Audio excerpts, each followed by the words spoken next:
Our hometown cable camera has taken us to Route 22 in Beekmantown. And the historic marker says War of 1812, Culver Hill, site of bloody skirmish between American forces and the invading British Army, September 6, 1814, put up by the William C. Pomeroy Foundation in 2013, a year before the 200th anniversary commemoration of the Battle of Plattsburgh and the surrounding events. And let me tell you, hey, there's Mike Rock of the American Legion Post 1619. They'll be here with a little firing squad. This place is really spruced up when they were redoing Route 22. Gary Vancor, I think Addie Shields was involved, and Dennis Relation, the town supervisor. They got involved and got some backing, and the state helped them put in this little drive-off here, just a place for a few vehicles to come and park, and a place to move the monument. This monument had been sitting up the road a piece. It had been sitting maybe 500 feet or so down that way, right in the brush line, and you had to put your life in hands to come out here and do a ceremony every year. But they moved the marker, and they made this very nice little park here on Route 22 in Plattsburgh. And today, September 6th, we're going to be remembering the Battle of Culver Hill, and when we leave here, we'll be heading for Halsey's Corners to remember the battle at Halsey's Corners. All kinds of dignitaries will be here, including future President John Quincy Adams. John Quincy Adams is here. You'd think he'd be busy in Europe. Maybe we'll get a chance to talk to him and find out why he's not in Europe. There's town historian Gary Vancor, who has kept this little ceremony going and puts a lot of effort into this every year. We're trying to decide if we're going to Crab Island tomorrow. We're going to call John Rock and let him know if we're going to make it over there. He's busy chatting with his friends from Channel 5.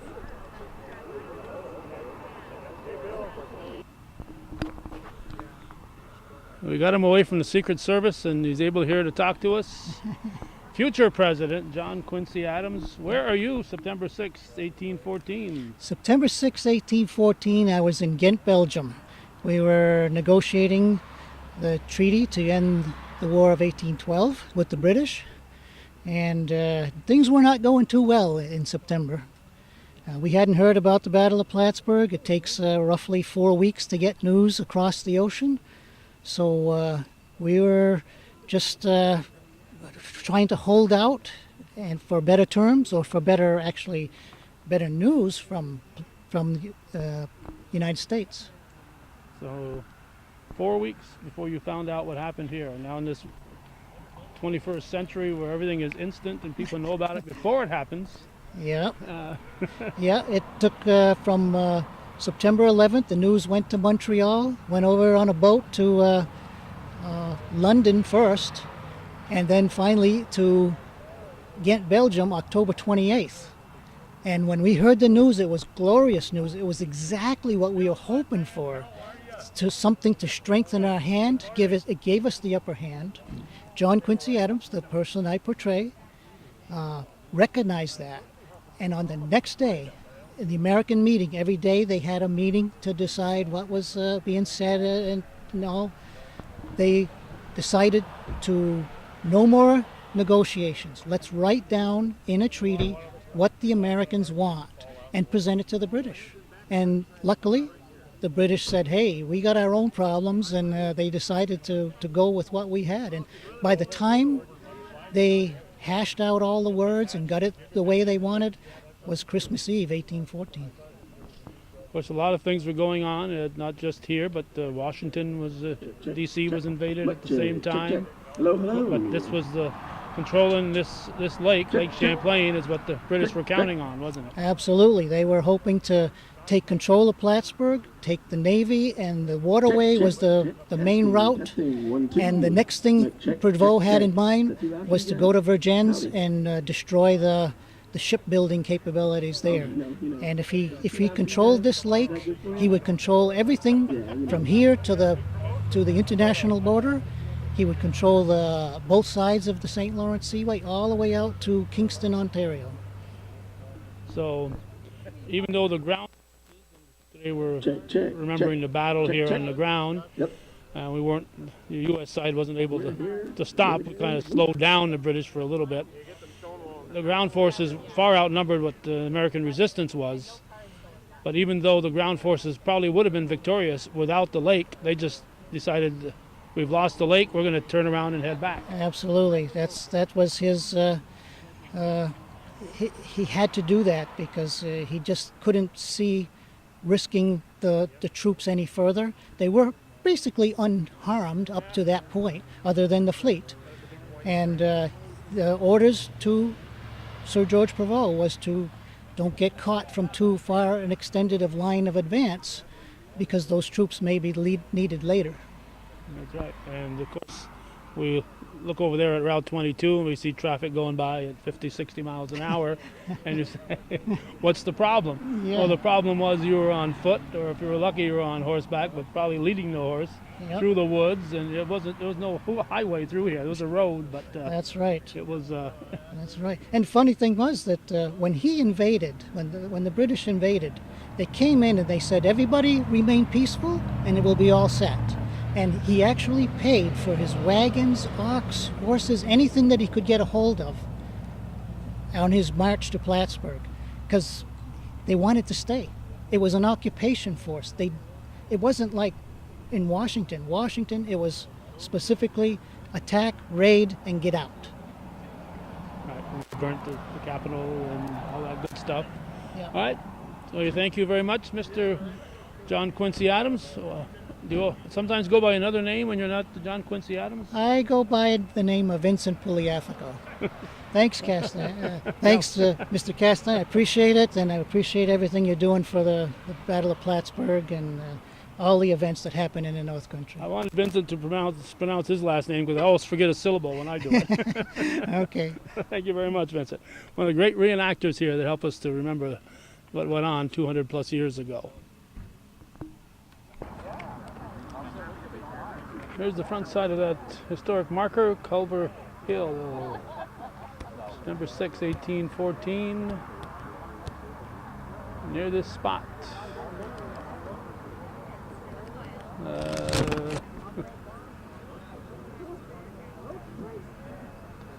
There we go, fell Corporal Stephen Partridge of the Essex County, New York State Militia. And other information here, just a little difficult to read in the sun shining on it, but if you come up here and look at it, it's very easy to read. And erected by the Plattsburgh Institute in 1894, so 80 years following the battle. That was erected, and it stood there for over a century before it was rescued and moved over to this location here, probably in the early 2000s. I think it was still there in 98, 99, and maybe even in 2000. So the folks are gathering. There are other markers and information to read when you come here. So just driving down Route 22 or make a special trip. There was lots of information. I see at least 3 little stations there where you can look at information about what took place here and information surrounding the Battle of Plattsburgh on September 11th, 1814. And as Vincent alluded to, that was the battle that turned things around. The Battle of Plattsburgh on the lake. The British Army was doing all right, but without control of the lake, it meant little to have your ground forces here and having to go through terrain that probably looked a lot like this to march down. You're going to march from here to Albany on that kind of. So you needed the waterway. The waterway was the way to go back in 1814, and without that, he who controlled the waters controlled the route.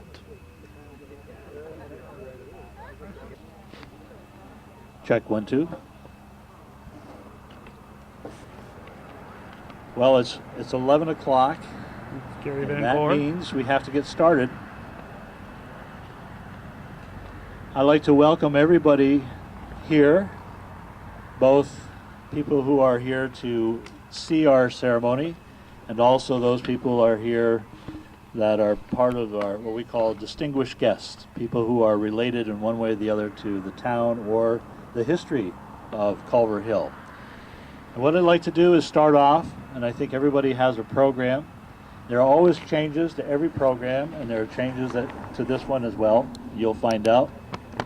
You have to stay here to find out what the changes are, though. That's the teaser right there. So we're going to start off with Ron and Sharon Wood, and Ron is a descendant of the Stafford family, who is a very distinguished family in the town and its history and related to the monument. And they're going to do a rendition of God Bless America, and please join in.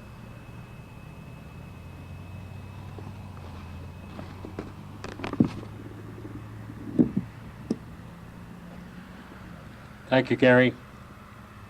It's a pleasure to be here once again, and I want all of us to sing. And if you don't sing, I'm going to charge you $5. And I have an excellent memory that still works, and I will go around with my hat to collect them. I will do the verse, and then I would like to have you do the refrain with us. When the storm clouds gather far across the sea, let us swear allegiance to a land that's free. Let us all be grateful for a land so free, as we raise our voices in a solemn prayer. Ready?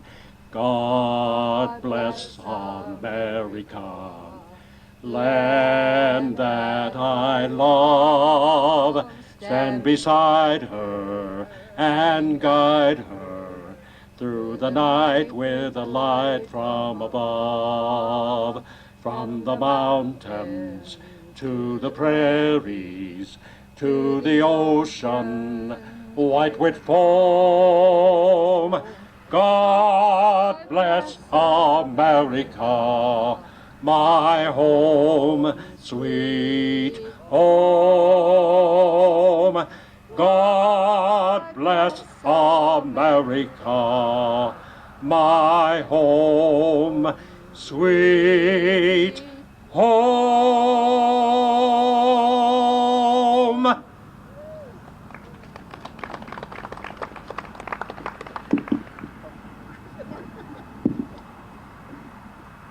Kate Smith couldn't have done any better. Thank you very much. Ron just told me this is the last year they're going to do this. He said that last year. So He forgot. we'll see. He forgot he said it. I'd like to have our official welcome by Sam Dyer, who is the supervisor for the town of Beekmantown. Sam? Former county legislator, and last year ran in a close battle for town supervisor. That's good. Thank you, Gary, and I'd like to thank and welcome everybody here this morning. You know, this is what it's all about. You know, we can get together and celebrate. We've got the media here. You know, but I look at where this started and where it's come from. You know, and I'm not going to thank each people individually, but you know, this has been amazing. You know, we get together to celebrate the rich and dramatic history of the war and the Battle of Culver Hill in Beekmantown. You know, I'd also like you to join me in extending a special thank you and involving the organized tribute to, you know, Gary, I don't want to make this all about you, but, you know, this is the Lions Club, the Beekmantown Town Board, the people that do this celebrating. We've got the reenactors here.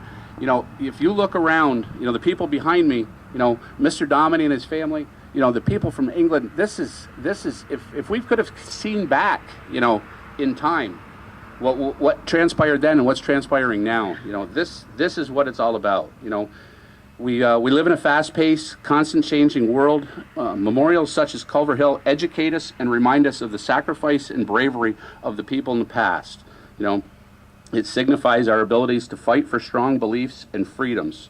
You know, with that being said, I'm going to leave it right there. And again, I just want to say thank you and welcome to everybody. Gary?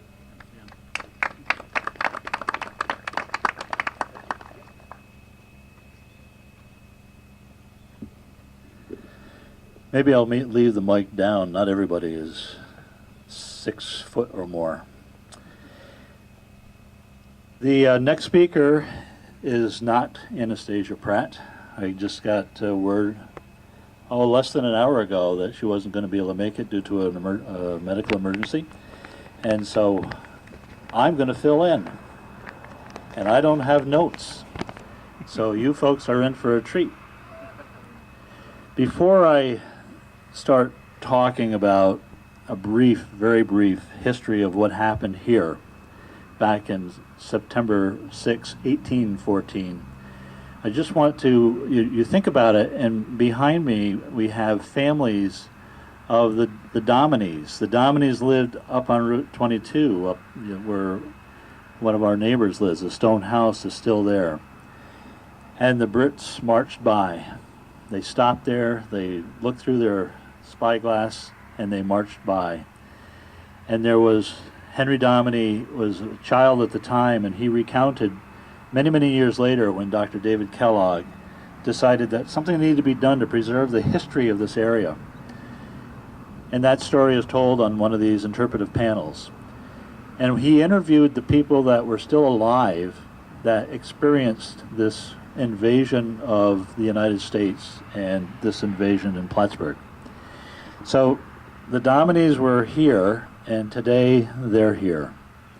And one of the officers for Great Britain, or the Buffs, was Lieutenant Colonel James Willington. And it was probably, I would say 2 or 3 years into the Battle of Plattsburgh commemoration that Kit Booth started 20 years ago, and then I joined in a couple of years later, and with a very large committee we put on the bicentennial of 2014. And the Carters were looking for where Willington died, and they drove by where the monument was, and they couldn't find it. They drove by it 3 times. If it wasn't for Bill Crosby, who's here in the group, and his little lawnmower, nobody would have been able to, but you had to look at the exact second you drove by at 55 miles an hour to see it. And then they ran into Kit, and Kit said, we just had a big commemoration last weekend, or whatever it was, and you should come back again. Well, they live in Marlborough, England. It's not next door. And this is the 16th year that the Carters have been here. And we started doing the ceremony when the monument was kind of on the ledge over there, and the road, there was no shoulder. We held the ceremony in the neighbor's yard. And then lo and behold, through community effort, we have this park. And the Carters are still coming, and they're still here. And Roy will speak in a little while, and then Joe will lay the wreath. About 2 weeks ago, I got an email from a gentleman in Iowa, and he said his name, I haven't had the train interrupt me in a long time. This usually happens during the parade on Saturday, right in the middle of it. Must be a freight. Passengers until 1 o'clock. So I received this email from a gentleman in Iowa, and he said he was a descendant of Corporal Stephen Partridge, who was killed, the American officer killed here. And I said, wow, that is really neat. And so I wrote back to him and said, we have a ceremony and so on and so forth. And about 3 or 4 days ago, he said, we're going to be in New Hampshire. We're only going to be 4 hours away. Now, Iowa, that's nothing. That's next door in Iowa. Anybody's been to Iowa, you know, you drive 4 hours just to, you know, to go buy a root beer. So here they are, the descendants of the Partridge family, and they are sitting with the descendants of the Willington family. And I mean, how often do you get this where two officers killed in a battle on opposite sides of the conflict, and they're sitting side by side? I think it's wonderful. And we have other folks here as well, you know, families of the Dominies. We have the Woods, who are families of the Staffords. I know I'm going to forget others, because I always do.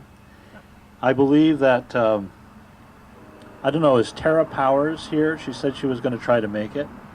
I didn't see her.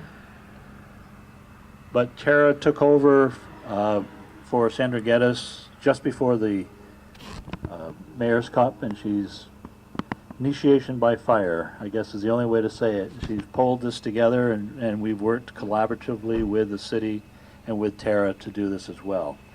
Now, is Tim Gagno here? I didn't know if Tim would be able to make it, but we have flags. And the flag that's flying right now is the Star-Spangled Banner. It's got 15 stars and 15 stripes. A little late while I'll give you Woodman Life. the story of that. And it's the woodmen of the world that provide these flags that fly over this park. And we just always want to give credit for that. So it was the end of August, and through a little bit of trickery and whatever, the British were lined up on the other side of the border in Champlain. And they were a mighty big army, let's put it that way. And what we had left here received orders to march over to Sackett's Harbor. And the American leader at that time, General Lazard, wrote back to Washington and said, we shouldn't do that. Our resources tell us that there's a large force forming, and as soon as we leave. But you know, it wasn't today's modern communication as we look at our TVs and our cell phones and all that. It was by dispatch. And it's a long ways from here to Washington, D.C. And by the time the word got down there and the word nothing came back. So he wrote another letter. He said, I will do what I was ordered to do, but I do not agree with it. I fear that once we move out with this is a relatively small force, but at least it was a force, that we're going to be invaded. And so he moved out. Well, come to find out, the British, about this time, were sailing up the Chesapeake and the Potomac, and they stopped at Washington, D.C., and everybody left. So there was nobody home when the dispatch got there, and the whole government fled. And we know the story of how the British went into Washington and they burned the White House, what is now the White House. It used to be just the presidential mansion, but they had to whitewash it after to cover up the marks of the burn. So there was nobody home. So Izard marched to Sackett's Harbor, and as soon as he left town, the British started coming across. And they came, you know, as I've said many a time, they didn't airlift armies into a spot. They didn't airlift them into Plattsburgh. They marched through Champlain and Chazy and Beekmantown to get there. And it was a long walk, and you had a lot of men, a lot of weaponry. You had the camp followers. I mean, they had to bring everything with them. You couldn't stop at a local restaurant. You had to feed all these people. When I first started learning about the War of 1812 and the Battle of Plattsburgh specifically, the estimates were about 15,000 British soldiers. Well, those have been scaled down and so on and so forth. It's almost who do you listen to, what do you take into account, but most people generally agree it was about 10,000. It was still a pretty good size army. Matter of fact, it was the largest British army to ever have a single invasion, ever in our history, including the Revolutionary War. It's not to say there weren't other British armies or divisions stationed in various spots, but this was the largest single invasion in our nation's history, and if you don't count the Civil War, it has been the largest from a foe. And they came right through here. They marched down, and because roads were not really roads, they were all but wagon ruts and paths and stuff like that, is they would split up because their armaments were heavy. They had a lot of artillery, a lot of cannon and cannonballs and all that stuff, and they weigh a lot. And with these roads the way they were, and it rained terribly about 2 or 3 days before they made their final push into Plattsburgh. And so they took part of the division, they split up by the school, and they went down what is now the Durand Road. It was the high road, it was the Dyer Road. And then part of them came down the Ashley Road. And the first encounter was just to the north of us here. That's the first place that blood was drawn. And there were deaths there and a lot wounded. And there was a militia group there of about 500 strong. And they saw what is arguably the best army of the world, hardened with the campaigns of Napoleon, of trying to fight Napoleon, and they had won that. They went from beating Napoleon's armies to coming here. They were not to be trifled with, and they marched, and you didn't stop them. And the militia, who were a lot of them were farmers and not overly well trained, said, "I have better things to do," and they just took off. They fled, probably wisely so. There's accounts that they ran so fast by the time they got to Halsey's Corners, which was right after Culver Hill, that some of them said, "What are you running so fast?" And they said, "If you saw what was coming, you'd run too." And they ran right out of their shoes. That's what the account was. That's from people at the time. And so they marched right down what is currently Route 22. There was another line that marched over what is currently Route 9 along the lake shore. And exactly where those roads were in 1814 and where they are today, it deviates somewhat. But generally, that was the tack. And they were to converge on Plattsburgh. So after this encounter just up the road, John Wool, who was the American, he was a kind of let's go get 'em guy, had convinced McComb to come down with some of the regular army. So he had 200 regular soldiers. And so their next stand was here because it was kind of a hill and they had stone walls. And this is your typical military. We're gonna have a place where it's harder to get to us. And so they took position here, about 200 American regulars and about 30 to 40, depends on who you talk to, militia. And some of those militia were well trained. They were New York State militia. And some of them were just neighbors who would gather to try to stop them. And so it was here that was probably one of the bloodiest encounters on the land for the battles of Plattsburgh. September 6, 1814, it was right here that the Americans made a stand. It was right here that 3 officers were killed, 2 Brits and 1 American. They didn't have any chance of stopping them. They were just trying to slow them down. And so they retreated back to Halsey's Corners, and the Brits kept going. And the next encounter would be at Halsey's Corners. And I'm not going to tell you about that because you have to go to that ceremony to hear about that. But that was pretty rough too. The bloodiest day for the British Army was September 6th, 1814. Now the naval battle that took place on the 11th, that was another story. That was a story and a half. But this combination of forces coming down and being stopped ultimately with that Battle of Plattsburgh literally changed American history. Because if we hadn't done what we did here, we would be part of Canada. We know that. We've seen what the orders were. We know that this was the main thrust of the British. The diversions were down in Baltimore. The diversions were to be down in New Orleans. But this was where they were going to push. And believe me, there was nothing that was going to stop them after Plattsburgh. It was easy to go right straight to New York. And then the whole Northeast would be part of Canada. Columbia is the name, I believe, that we were going to become the province of Columbia. It didn't happen. It didn't happen in part because of the people that were here to try to stop them. It certainly didn't happen because of that American Navy under Thomas McDonough that stopped them. So strategically, we are one of the most important battles in American history, because without the results that happened during this weekend, our history would have been totally different. So, how's that for filling in? You can go home. There'll be a test tomorrow. Remember, I'm a retired teacher. And this is without a PowerPoint, too, so we're doing well. I'd like to introduce who has become a dear friend. And every year they say, we'll keep coming as long as we can. And we hope that they live to be 100 and they keep coming. Roy Carter is the husband of Joe, who was the direct descendant of Colonel Willington. And he wants to talk about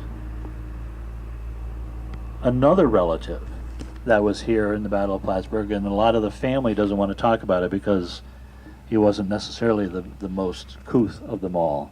But he was here also, and so without any further ado, I'll let Roy tell you about the black sheep of the Buffs.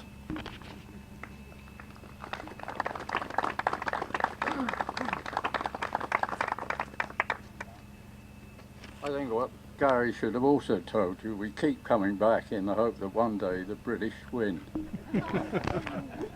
However, this so-called black sheep was in fact a young man of when he was here. He was a lieutenant in the Buffs and he was 18 years of age. And to say he was a black sheep is not quite right. He was really a spendthrift and a scallywag, and the family really didn't want very much to do with him, and that's one of the reasons why I've run out of other things to say, so I have to talk about this chap today.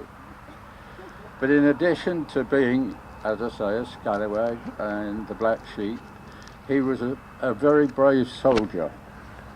And to demonstrate that, or to illustrate that, I'd like to talk about a campaign that took place in Spain at a place called Albuera in April of, sorry, I get the date right, yes, in May, the 16th of May, 1811. At that stage, he was a 15-year-old ensign. And some of you may not know, but ensigns used to carry the colour for the regiment. There were two colours. One was the regimental colour, and the other one was the sovereign's colour, or sometimes called the king's colour. And that was the most coveted emblem of the French, that they wanted to grab one of these things. So if you got this in with you, you were in probably the most dangerous part of the Buffs. And it was a terrible, terrible bloodbath. The Buffs were they were caught out in the open by the French cavalry and some mercenary Polish lancers, and they were virtually hacked to pieces. They were decimated. The casualties were over 85%. And at the end of that battle, there were just 2 officers that were left standing. Anyway, he was, and the colour party were attacked by the French in a determined effort to collar this colour. And he went down fighting. He was badly, well, he was wounded, he was knocked out. But another officer managed to grab the flag from the sky of the pole, stuff it into his jerkin, and he fell to the floor. But he was so badly disfigured and wounded that he was covered in blood, and they thought initially it was Charles Walsh, but in fact it was another man. Walsh was captured by the French, and the following day he managed to escape, and he got back to the British lines, and he was congratulated for what he did. And at the age of 15, he was promoted to lieutenant. It's the rank that he held until he came here. And there is a painting of this action in the Battle of Plattsburgh Museum that my wife donated quite a few years ago. It's quite a large thing, so if you're up there, you'll be able to see the way this thing went. Right, so he was here, and his uncle was Lieutenant Colonel Willington, so that's the connection to the family. He remained in the army after Plattsburgh until 1819 when he left. What happened to him after that is not well known, other than the fact he continued to be a high-spending scallywag. And in fact, he died in around about 1845, penniless. And at that stage, the family were worried because he was the eldest son. Joe's great-great-grandfather was the next son. So the mother switched the estate to Joe's great-great-grandfather. And this chap, as I say, died penniless. So it was not a particularly pleasant life for him. Now, back to Colonel Willington.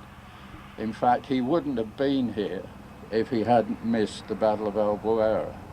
And he did so because he was suffering from malaria, which he'd caught much earlier in a campaign in what is now Belgium, Holland. And in those days, as you probably know, if you got malaria, that was your death warrant. Well, he was in a hospital that at a place called Elvas, which was very close to Albuera, and he was treated by French nuns, and they brought him back to full health. So much, he was so grateful for them that he left all of his belongings when he was bumped off here to these nuns.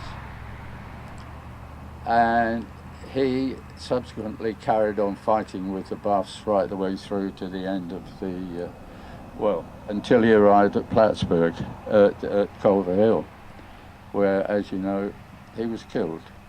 And that's it. That's the end of the story, and we still hope that one day when we come back, it will go the other way. So thanks very much anyway for listening. Thank you.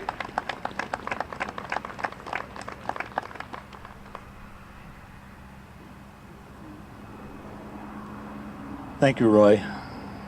Roy is one of the people who've done so much research, and whenever there's a question I have about the Great Britain and who was here and that kind of stuff, it's an email off to Roy, and he says, "Oh yeah, that was so and so and so," and he sends me the documentation, which is always great.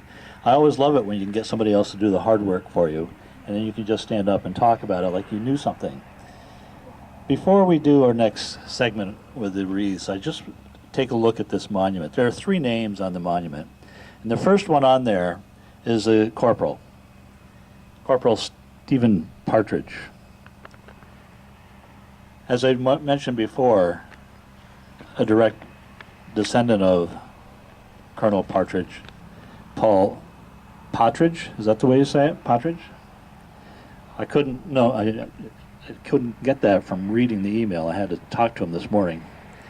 So he says there's no R in the name. Well, it's in stone, it's in granite, it's there. It's been there for, 1894, a long time. The next name there says Wellington. It's not Wellington, it's Willington. We've known that for at least 16 years. It's still there, Roy. It's still there, Joe. Wellington. And then John Chapman. And I was thinking, I never hear about John Chapman. He was an ensign. He was an officer. He was here. He was killed. And I believe this was his first outing. Is that correct, Roy? See how I do that? That's my check right there. And I believe he was an ensign, but he was only 16 years old. Is that correct? Yeah. 16 years old, first outing, and he gets shot and killed. Bad luck. Willington, he survived these tremendous battles in his whole life. I mean, he'd been in the Army for a very long time, since he was a kid. And he was one of these officers that didn't sit behind and say, "Go for it, men." He was one of those people that came up and said, "Let's go."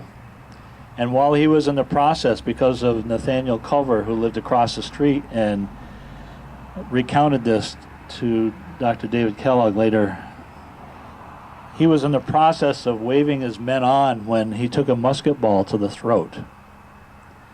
And it was from a Peru militia, somebody who probably never fought before or after. As far as we know, that's who it was, but he probably did a lot of hunting, and he was a pretty good shot. And so that was the end of Willington, a guy who survived all these tremendous battles through his life. Right here. And then Stephen Partridge, according to Nathaniel Culver, he was nearsighted, and he stood up at the wrong time, and he was riddled through and through. That's the quote, riddled through and through. So poor Stephen didn't make it. And then I believe his brothers, and maybe you could check my accuracy, you may know the story better. His brothers came and they brought him back to Jay, New York, to be buried. And I always looked up in Jay. I could never find where his grave was. And just recently, some of the reenactors they found in Wilmington, New York. And so I believe that's where he's buried. I haven't had a chance to talk with them on how they found that out. Again, let somebody else do the work for you. That's great. And so those are the three officers. Well, that's three officers. How many more were killed? We don't know for sure. They weren't as careful with the enlisted men and stuff, but probably 20 or so more were killed, and then others injured. And we know about being injured because we heard about some of them later on with the neighbors where they came in injured. So I don't know exactly how many Americans, others were killed here, or how many enlisted Brits. We know that a lot of them are buried on Crab Island. And tomorrow at 11 o'clock, the John Rock and his merry men, I always say that the people of Post 1619 up in West Plattsburgh, they always have a ceremony out there. If any of you can make it, if you're good swimmers, you're good, or if you have contacts with a boat, but they'll have a ceremony there tomorrow at 11 o'clock, I believe it is, to honor those people buried. It's a very, very large cemetery, and most people don't know it, where the British and the Americans are laid side by side, not in separate graves, but side by side.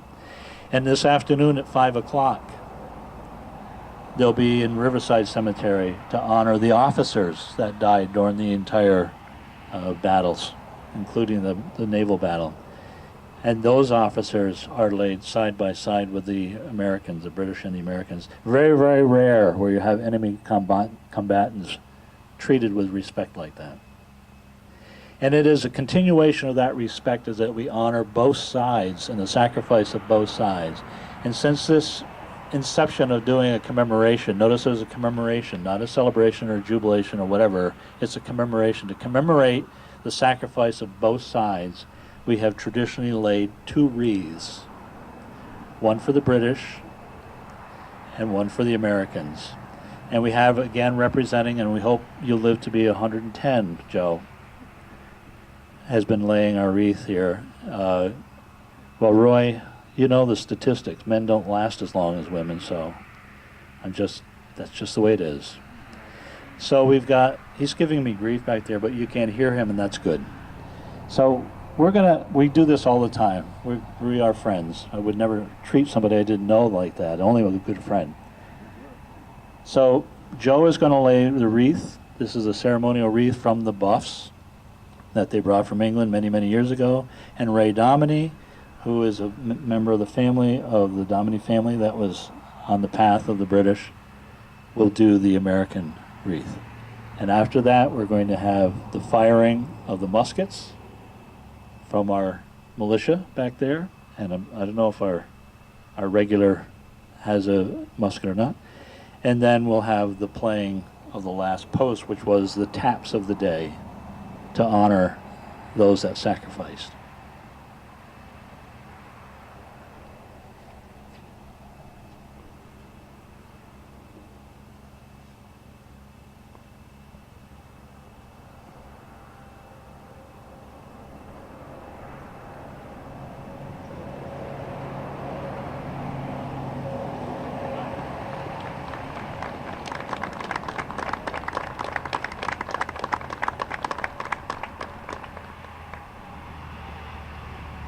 Family from both sides of the battle.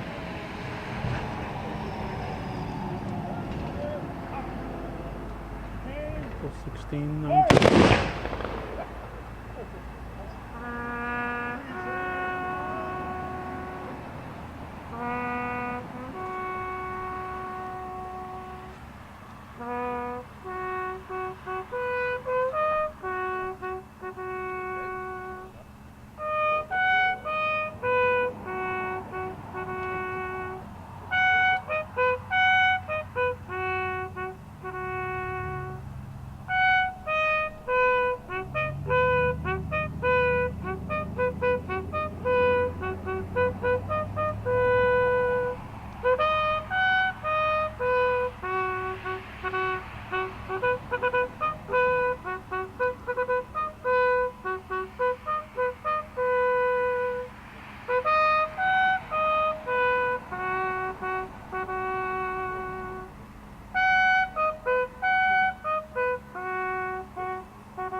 Thank you very much.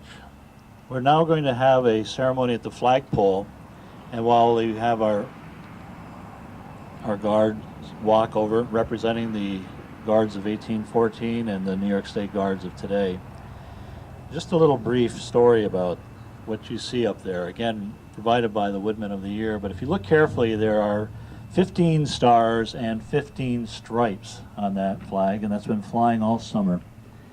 And that was the official American flag of the United States during the War of 1812. There were 15 states, and they were adding stars and states, or stars and stripes for every state that joined after the original 13 colonies. And so this is the flag that was waving over Fort McKinley in Baltimore, Maryland. On September 13th and 14th, there was an invasion, what they call the Battle of Baltimore, and Fort McKinley was the fort that was there. And there was a 25-hour bombardment of the fort.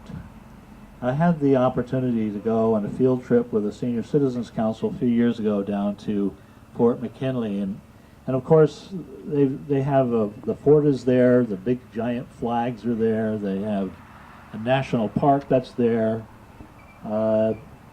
This was the diversion that gets all this attention. During 2014, the state of Maryland provided $3 million to Fort McKinley. They fly the flag, the 15 stars and 15 stripes, year-round in Baltimore. Just to let you know, in comparison, during that 25-hour bombardment, there was also a land assault that was going on with about 5,000 British troops, less than here. Of that, there was one British ship that was hit and one sailor was wounded. Compare that with what happened here in Plattsburgh. The fort that was bombarded for 25 hours, when I talked to them, they said there were 3 dead, maybe 4. One was a woman who was helping supply the men with powder and stuff like that, which they traditionally did. There were 24 wounded. We had 20 or more people killed here in Culver Hill. And so what's the difference? Well, the difference is Francis Scott Key was there for a prisoner exchange, and he woke up in the morning and thus 15 stars and 15 stripes were still flying, which they were quite jubilant about. And he wrote a poem called The Defense of Fort McKinley. And they put it to a tune. I was told it was an old pub tune. And in 1931, that poem and that song became our national anthem. And they have a fort and they have a national park, and they had $3 million a couple of years ago. And here at Culver Hill, through the collaboration of the state and the community, we have this park, which we are very grateful for. But you do the math. Which one was more important, the Battle of Plattsburgh or the diversionary repulsion that took place in Baltimore 2 days later? Well, history has answered that. But we don't have a song, and so therefore we don't get the national recognition. But we do have a person here to sing the song, and this is our contemporary with our now 50 stars, and they went back to 13 stripes because they didn't want to make it become a pinstripe flag. And we're going to have the singing of the national anthem that resulted in that Battle of Baltimore.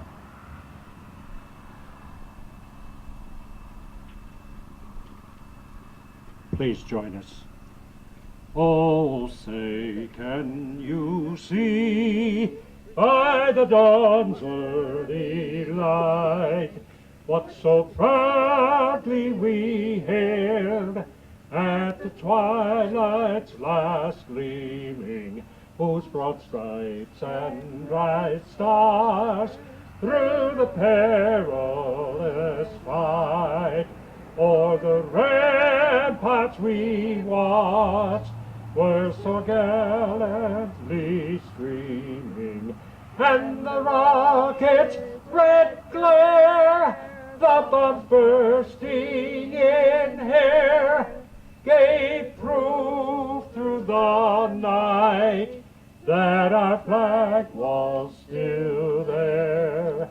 Oh, say does that Star-Spangled Banner yet wave o'er the land of the free and the home of the brave?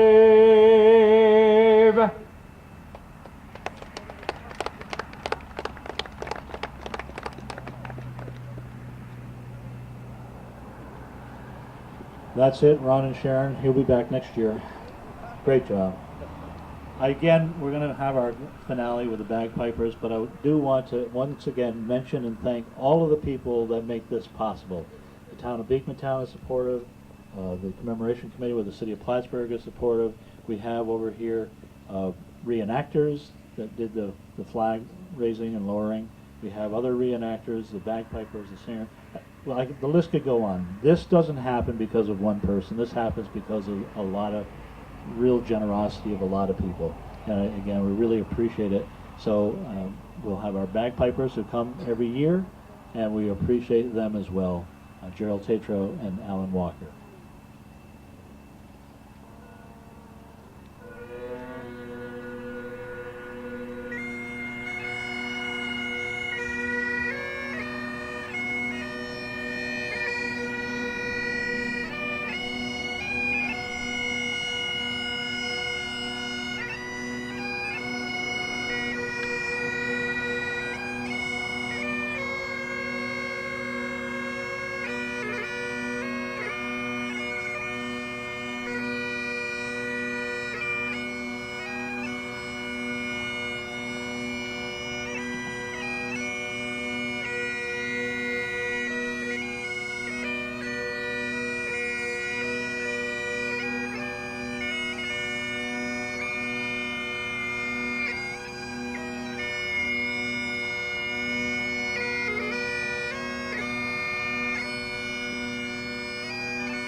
I'll conclude our look Thank at you the very much for Battle coming. of Culver Hill. Safe travel. here. We'll see you all at Halsey's This Corners at commemoration 12:30. on September 6, 2018. Thanks for watching viewer-supported local television, Hometown King.